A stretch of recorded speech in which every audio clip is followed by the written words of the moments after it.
Nem szabad túl sok magot egy helyre rakni, mert akkor túl sűrű lesz.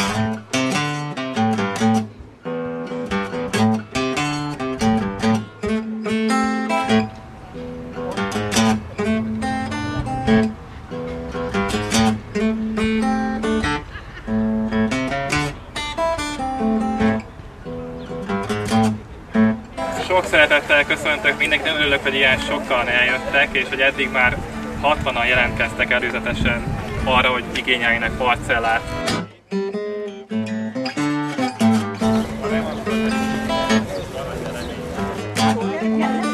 A mai pikniket tulajdonképpen azért szerveztük, hogy az itt lakóknak, illetve egész Zuglóban tájékoztatni tudjuk a lakosokat arról, hogy itt egy közösségkert fog létesülni. Erről egy tájékoztatást is adtunk a különböző tervekről, hogy mik is fognak létrejönni, milyen parcellák, hol lesznek a parcellák, hol lesz a szerszámtárló, egyéb ilyen technikai részletek. Illetve nyilván az is egy szempont, hogy a márciusi, kicsit már tél végén, de erősen hidegben töltött piknik után egy igazi ilyen tavaszi hétvégén kijönnek az emberek a szabadba, és különböző érdekes dolgokat hallhassanak az előadások során például.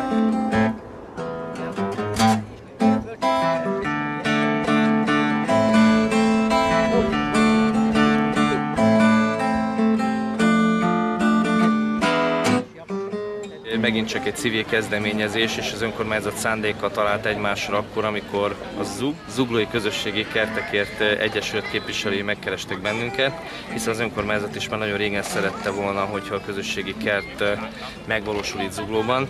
Ugyanakkor először a Virágzó Zugló programmal tudtunk elindulni, ahhoz találtunk szakembert, és azt tudtuk pénzügyileg is elindítani, egyébként nagy sikerrel működik az is.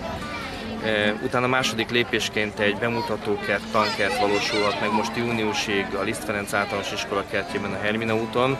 De az igazi közösségi kert, az igazi városi közösségi kert, az most itt a Zsája utca és Fischer István utca saroknál levő gyönyörű és nagyon alkalmas zöld területen valósulhat meg. De ehhez szükség volt egy együttműködő szervezetre, és az Egyesület képes arra, hogy ezt működtetni tudja, és képes arra, hogy már most az ötleteivel segítse a megvalósítást.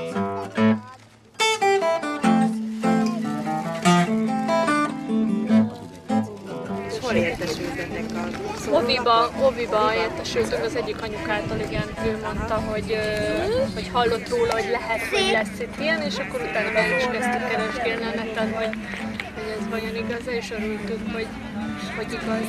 Te kijönnél ide kertészkedni, ha lenne itt anyának parcellája, meg a családnak? Jaj, te apával kertészkedsz az erkélyen is, igaz? Hol hallottál erről a piknikről? Az anya mondta. És készítettél egy süteményt a süti versenyre. Mi a neve ennek a süteménynek? Galaxis habsó.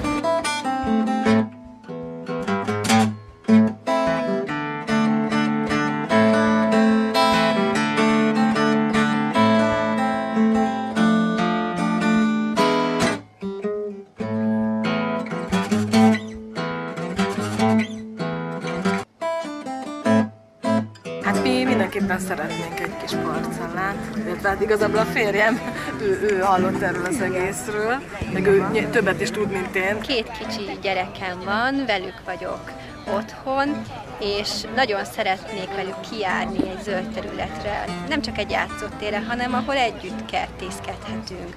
A lakótelepen élőknek, gondolom sok embernek vágyik arra, hogy legyen ez a földhöz való közelség, saját növények, saját paradicsom, saját termény, és ez szerintem nagyon fontos, hogy ezek a nagy üres területek itt, amelyek igazából semmi nem történt, egy rész ilyen módon birtokolva legyen. De különben maga az, hogy az ember újra közel legyen, lássa, hogy egész más ez a paradicsom, az ember megvesz a plázában, vagy egy multinál, mint amit saját maga megtermez 500-szor ízletesebb, értékesebb. A gyerekek látják, hogy a növények azok a földből nőnek ki, és a zöldségek, és nem a boltban teremnek, ez szerintem nagyon fontos.